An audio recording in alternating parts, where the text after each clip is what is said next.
Hey guys, I'm back for some Kingdom. Chapter came out 2 days ago, but I had stuff, and also I didn't review last chapter. Sorry, I once again had stuff to do in the past few weeks. So this is gonna be a two-in-one review, but I'm not gonna go like 30 minutes. I'm just probably gonna keep it as long as if it was only one. But yeah, I'm gonna review chapter 510 of Kingdom and chapter 511. So, chapter 510. After everything settles down and it's night and they entered Retsubi,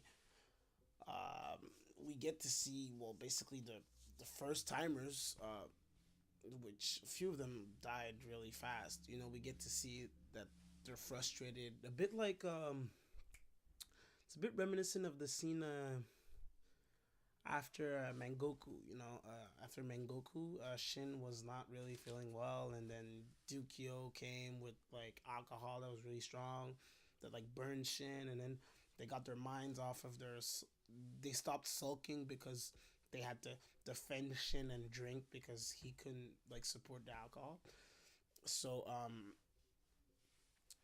this time instead of it being that, I think it's Sugan, and I keep forgetting the other guy's name, but they come up and and Bihei too, I think, and we get confirmation that he's like a 10-man leader still.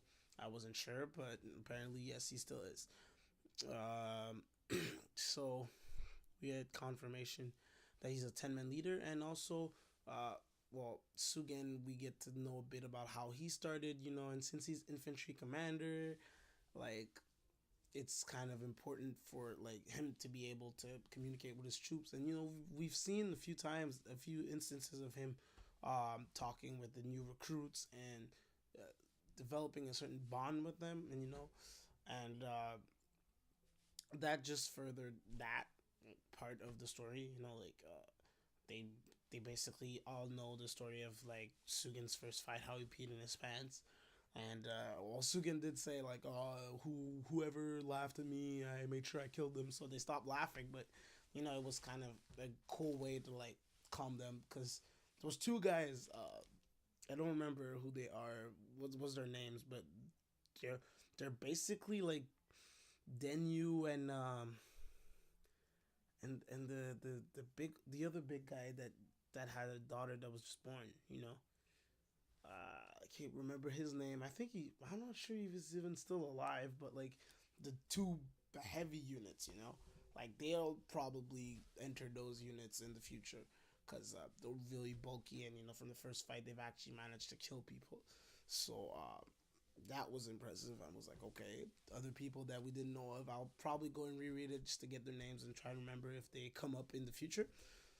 Um, yeah, so that was pretty much chapter 510, first half with the the I keep forgetting that guy's name, but the guy that's the basically the main new recruit of the infantry. The guy that Sugin's always talking to, and he's always like, "Fuck, I suck," and then that guy was uh, was obviously frustrated because his 5-man team kind of, I think two of them got killed or something like that. So yeah, it was a good moment. It was a good thing to see that he's probably going to be able to bounce back in the next fight. And they also mentioned Shin, which really just made it made it more obvious as to how much more of a monster Shin was back in his time, because this is like um this is the second time we see first rookie fighters, because first time was with Shin. He was a rookie fighter, but like since we were focused on Shin, who's the main character, we kind of didn't really get to take in how difficult it was for others. Like Shin said, "Oh, it's hard to breathe," and then he went in and charged. As they said, he charged and breached the enemy ranks, and then went on a horse and everything. So the first fight of Shin was not really a good example of how most first fights go. So now to see how an actual first fight goes, it just goes to show that from the very get go, Shin was already way ahead of his time, and we knew that, but just like kind of a reconfirmation. It was good to see that. And then we get to the second part. The other new guys, Jin and Tan. I keep forgetting which is which, but the two, the Archer brothers. Uh,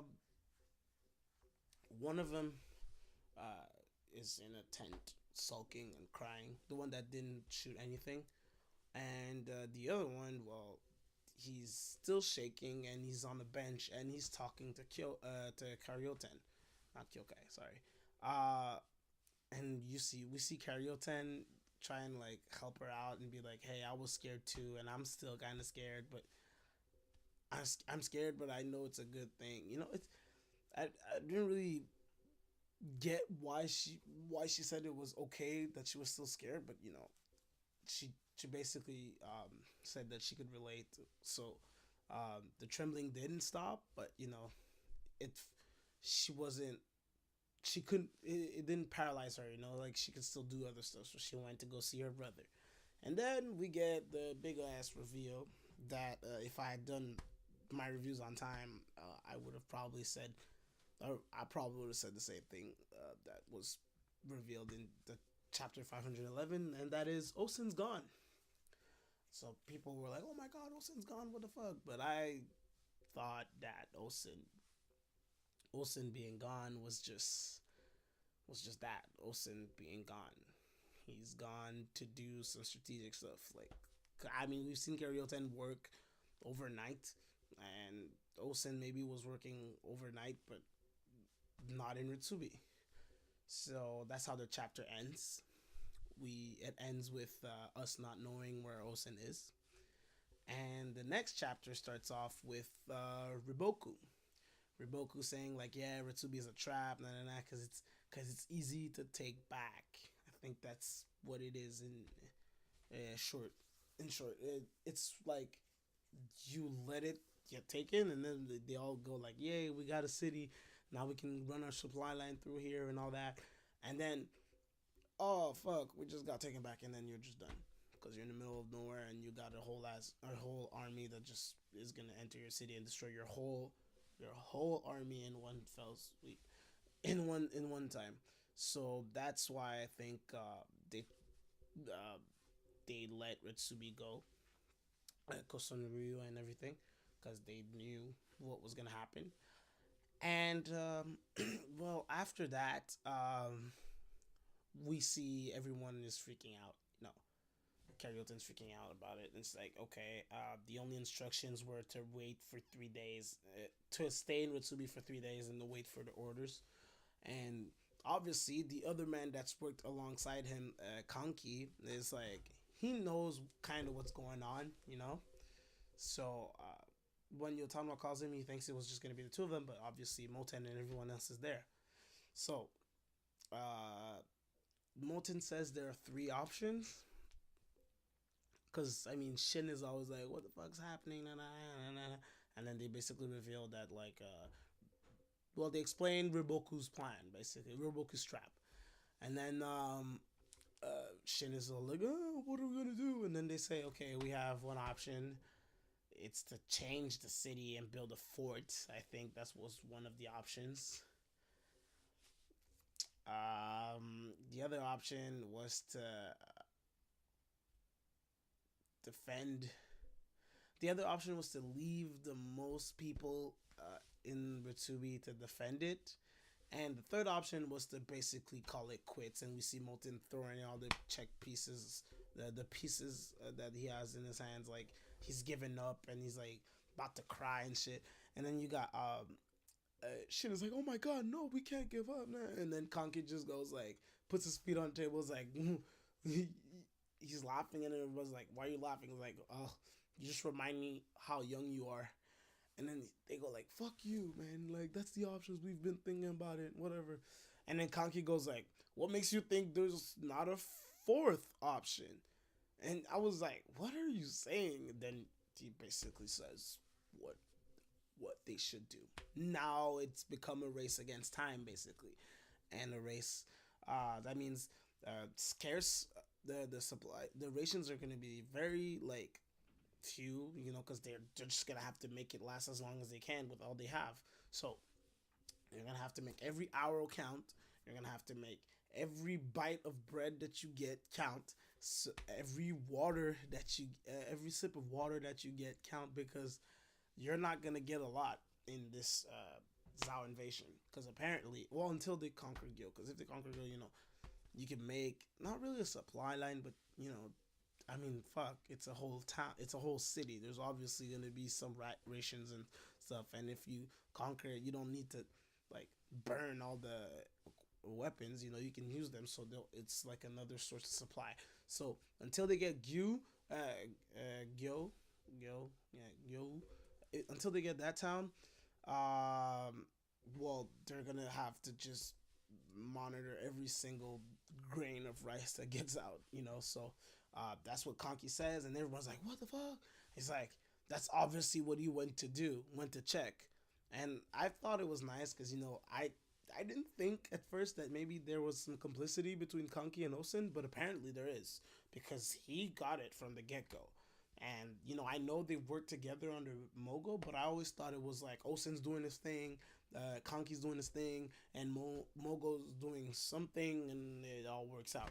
So uh, I always thought it was like that, but apparently, even if it maybe it was like that, but even if it is like that, they still kind of connect in a certain way, because they were both uh, the underlings of Mogo, so maybe they share the same way of thinking. I mean, obviously they've probably been in some reunions with Mogo about strategy for other fights, so they probably kind of know how each other thinks, how the other thinks. So that's pretty much how the chapter ends. And for chapter 512, what I expect to see is probably just Ousen either coming back and saying that we gotta go back, and Shin going like, no, we can't, and like uh, basically just rambling and rambling and rambling, and then someone sees a solution. I'm not saying Shin is gonna inspire them to fight. I don't think that's what's gonna happen, but maybe